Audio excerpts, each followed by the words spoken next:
Hey guys, what is going on? This is Travis. I'd like to welcome you back to Coffee, Computers, and More. And we've got a pretty large box sitting here on the dining room table. What we're going to do is a little unboxing and general overview of the Xbox Series X. This is going to be a three-part series just to give you a heads up.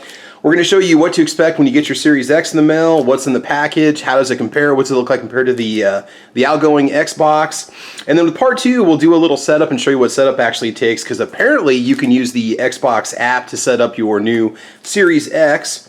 Then with the part three, we're going to do just a little kind of performance check. We'll see how well it runs, see how well the loading times compared to other Xboxes you might be familiar with. And so without further ado, let's go ahead and get started. So I ordered this. Well, I actually had a friend that placed the order for me because I was at work when these went online for sale. And my buddy got in there. We got this through Target.com. I think it was $536 delivered, if I'm not mistaken. There we go. And we did manage to get it ordered, and it just showed up today. What is today? Today is November 11th, if I'm not mistaken. And got all the updates and everything. There was no back ordering on it or anything like that. It got charged to the debit card and came out the way that it was supposed to. So here's how it's going to show up. Hopefully it wasn't dropped on this side. Let's see, power your dreams, huh? Okay, well, the box has got a little bit of weight to it. You're basically getting yourself a little tower PC here. Go ahead and get it out of all the packaging. So you've got a 1 terabyte solid state drive. Obviously you're going to lose some of that space to formatting, and then obviously the OS and stuff like that. 4K, 120 frames per second, Series X. All right, so let's hit the Microsoft website real quick and just give you the specifications on this particular model, what to expect, what does it do. And actually we have everything right here on the side of the box. So 4K gaming up to 120 frames per second, up to 8K high dynamic range. Let's see, Xbox Velocity architecture, 1 terabyte solid state drive, variable refresh rate, 4K Blu-ray player, and then they do have some of the specifications talking about, specifically how to pull off those types of resolutions. Does include the wireless controller, does include the ultra high-speed HDMI cable, and we'll compare the new controller with the old controller to see if it's any different. I honestly have no idea what this controller is going to look like. Okay, so according to the Microsoft website, this particular series of Xbox has improved airflow with it. It's got a split motherboard, keeps the console's internals evenly temperature controlled, is what it says. It does have a vapor chamber that allows even spread of temperatures within the core. So the overheating is a major thing that they're trying to prevent this time around. Basically the entire chassis that everything built on is a enormous heatsink, which is pretty cool. Also features a whisper quiet fan, so we'll see how quiet it actually is. The processor has 8 cores running at 3.8 gigahertz. Let's see, it's a custom Zen 2 CPU, 12 teraflops of GPU performance. What does that mean? Honestly, I have no idea.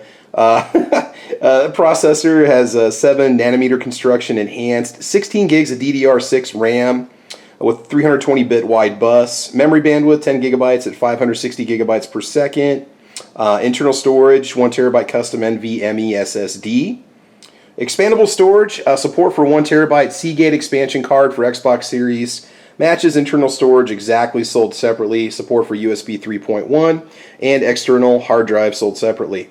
So the thing about this is I think they're using, if I'm not mistaken, their own style of expansion cards, and so we'll see what happens. I've got an external hard drive that we'll be plugging into this, and I believe it's just going to be to transfer over the current existing material, contents and games and stuff like that on my current Xbox. All right, let's go ahead and get the box open and see what's inside. Got a little Master Chief going on in the back there. I'm assuming you get the 1-year warranty with it. My last Xbox that I had, my Xbox One X, lasted me about 3 years and it died. So last, let's see, what was it, April of 2020 or May of 2020, I had to struggle to find myself just another Xbox One X that I could find anywhere. They were sold out everywhere because, well, people were buying gaming system for their kids, and people were stuck at home and stuff, so there's a lot of gaming systems that got sold. And I couldn't find one, but I did manage to find just a core set, which I ended up paying $300 for, which is just the console and a controller, and that's it. No good deals on any bundles or anything like that. All right, so presentation. Got some nice sturdy foam packing, so we've got some protection if it's going to be delivered at your door. Let's see, power your dreams. Size-wise, well, it looks about the size of a pretty good sized shoebox maybe. It's got some definite weight to it. Wrapped up like a Christmas present. It's got some foam protective wrapping around it to protect it. Keep it nice and safe. Okay. Let's see what else we got in the package here. We have the basics telling you how to set it up. They talk about the different I/O ports on the back, what they're for. Connect the power cord and the HDMI to the console. Download and go to the Xbox app. You can actually click on Set Up New Console. Log into your account. Follow the steps in the Xbox app to finish setting up your console. So it doesn't seem too painful. Okay, on the back they show you how to get your controller set up. So just kind of minimal instructions on a do not disturb style sign. I like that. Okay, so you got your little foam in here. I always keep the boxes because of whether or not these last or not, I've always found some resale value in my own consoles. All right, so what do we got here? We've got your power cable. So you got your internal power supply, which is good. I don't think you're going to have an external brick that you're going to have to use. Always a good thing. Got your high-speed HDMI cable, HDMI ultra high-speed included. Always nice to have. Let's see, product and regulatory guide, limited warranty and agreement. You have a warranty that is valid for, I believe, 1 year, if I'm not mistaken. Of course, there's all kinds of different regulations and stuff that they follow in that regards. Should you get an external or should you get an extended warranty for an Xbox console? I mean, it's not a bad idea, but I've had them last me at least 2 years. All right, let's check out the controller. Feels like there's batteries included. Always a good thing. All right. Usually they give you some Duracells with it. Yep. Okay, we've got your Duracell commercial batteries, okay, NiCads. And here's the controller. Very simple, just kind of flat design, not a lot of contours, just more smooth than anything. It's got a more of a grippy, rough texture to it, almost like a skateboard tape on the back. Okay, there's your shoulder buttons and we got here the XY buttons and so on, left and right.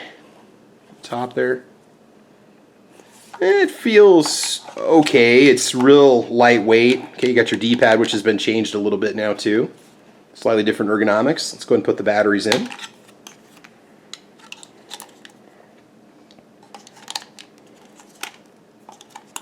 Here we go. All right, let's go and check out the actual console itself.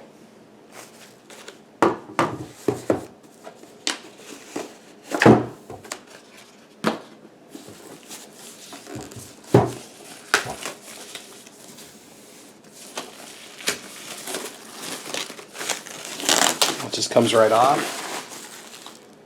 Hello from Seattle says on the bottom. Microsoft always puts that on a lot of their electronic devices.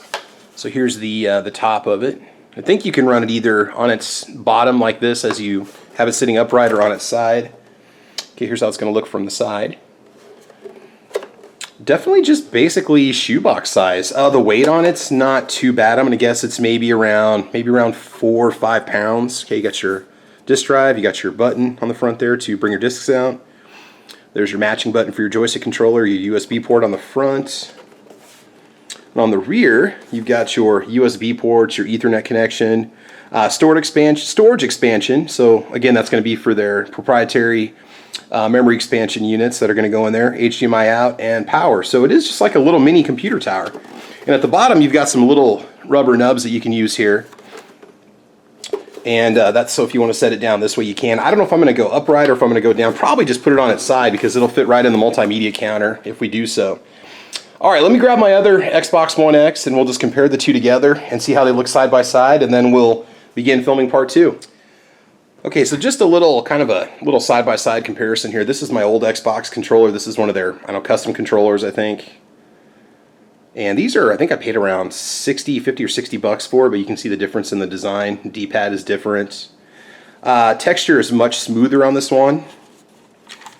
Your little trigger buttons here, your left and right buttons up here on the top, your index finger buttons.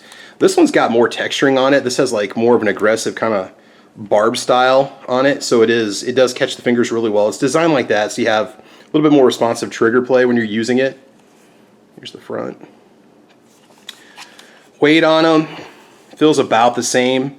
Might be a little more of an edge towards the older style controller, but I love this Camel controller. It's one of my favorites. But we'll be swapping it out for the new one, and we'll keep this old one around just in case we need it. Okay, there's the bottom. I do like this much more aggressive texturing. I think it's definitely going to make it grip better, where this is that traditional, just smooth Xbox plastic that we're used to, controller plastic that we've seen before. There you go. All right, let's go ahead and compare the console side by side, and then we will go to part 2. All right, so this is my old Xbox One X. Just kind of looking at it here. Yeah. Well, not old, I should say. I just bought this one back in let's see, March or April of 2020. All right, so width on this one, we're looking at 12 inches, okay, as your width of your Xbox, your new Series X. The old unit, okay, about 12 inches, about the same size. Depth, 6 inches by 9.5 inches. Now this has my external hard drive attached to it. So apparently once everything's been transferred over using the app, and you have to have your old console online and running when it transfers everything over to the new console, you can apparently unplug your old hard drive and plug it in. I could be totally wrong about this, but I've been told that you can plug it in. It'll transfer everything over and you're good to go. I'm probably just going to sit on this one for a while just in case this one would happen to fail, so that I've got the old console sitting around so I can use it if I need to.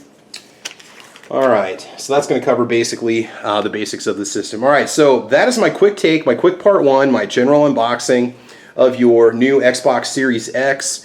And we will start filming part two, actual setup. You're going to see the procedure that I go through, what it makes me do, what I have to do to get it all set up. And then part three, we'll bring you some game testing. So that's it for now, guys. Thanks for checking out Coffee, Computers, and More. Initial unboxing of the Xbox Series X. We've got some work ahead of us, and we are going to go ahead and get started.